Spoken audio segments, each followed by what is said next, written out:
தேவனுடைய நாமம் மகிமைப்படுவதாக. உலக ஆசைகளுக்காக தேவனுடைய பெரிதான ஆசீர்வாதங்களை இழக்கிறோமா? எபிரேயர் 12:16 ஒருவனும் வேசிக்கல்லனாகவும் ஒருவேளை போஜனத்துக்காக தன் சேஷ்டபுத்திர பாகத்தை விற்று போட்ட ஏசாவைப் போல சீர்கெட்டவனாகவும் இராதபடிக்கு எச்சரிக்கையாயிருங்கள். கிறிஸ்துவுக்குள் பிரியமானவர்களே, விசுவாசிகளாகிய நாம் நம் வாழ்வில் ஒழுக்கக்கேடான கிரியைகளிலிருந்து எச்சரிக்கையுடன் காணப்பட அழைக்கப்பட்டு இருக்கிறோம்.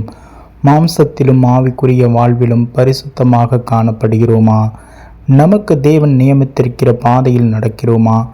அல்லது தற்காலிகமான உலக சிற்றின்பங்களுக்காக, தேவைகளுக்காக தேவன் அருளிய ஆசீர்வாதங்களை அலட்சியப்படுத்துகிறோமா? ஏசா தனது பசியை தணிக்க தனக்குரிய மூத்த மகனின் உரிமையை கூழுக்கு விற்று போட்டான் என்று வசனம் சொல்கிறது. உலக ஆசைகளுக்காக தேவனுடைய பெரிதான ஆசீர்வாதங்களை இழந்துவிடக்கூடாது என்பதை இது நமக்கு காட்டுகிறது. 1 தெசலோனிக்கேயர் 4:3 நீங்கள் பரிசுத்தமுள்ளவர்களாக வேண்டும் என்பதே தேவனுடைய சித்தமாயிருக்கிறது, அந்தபடி நீங்கள் வேசி மார்க்கத்துக்கு விலகி இருந்து என்று வசனம் சொல்கிறது. கொலோசேயர் 3:5 ஆகையால் விபச்சாரம், அசுத்தம், மோகம், துரிச்சை, விக்கிரக ஆராதனையான பொருளாசை ஆகிய இவைகளை பூமியில் உண்டு பண்ணுகிற உங்கள் அவயவங்களை அழித்து போடுங்கள் என்றும் வசனம் சொல்கிறது.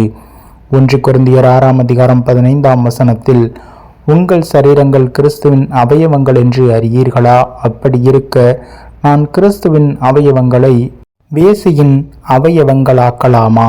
அப்படி செய்யலாகாதே என்று வசனம் நமக்கு சுட்டி காட்டுகிறது.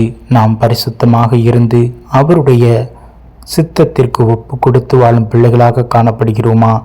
தேவன் நம் மீது வைத்த அன்பினாலே தம்முடைய ஒரே பேரான குமாரனாகிய இயேசு கிறிஸ்துவை நமக்காக தந்தார். இயேசு கிறிஸ்து தம்மை முழுமையாக சிலுவையில் அர்ப்பணித்து நம்முடைய பாவங்களை அவருடைய இரத்தத்தினால் கழுவி நம்மை மீட்டார். நமக்காக தன் ஜீவனை தந்தார். நமக்குள்ளாக ஜீவனாக இன்றளவும் வசிக்கிறார். இதை உணர்ந்தவர்களாக நம்மை நாம் தாழ்த்துவோம், பரிசுத்தத்தில் நிலைத்திருப்போம், தேவனின் சித்தம் அறிந்து செயல்படுவோம். தேவன் நமக்கு வைத்திருக்கும் ஆசீர்வாதங்களை நாம் இழந்து போகாத வண்ணம் பரிசுத்தத்தில் நிலைத்து நின்று அவரை பற்றி கொள்வோம். ஆமீன்.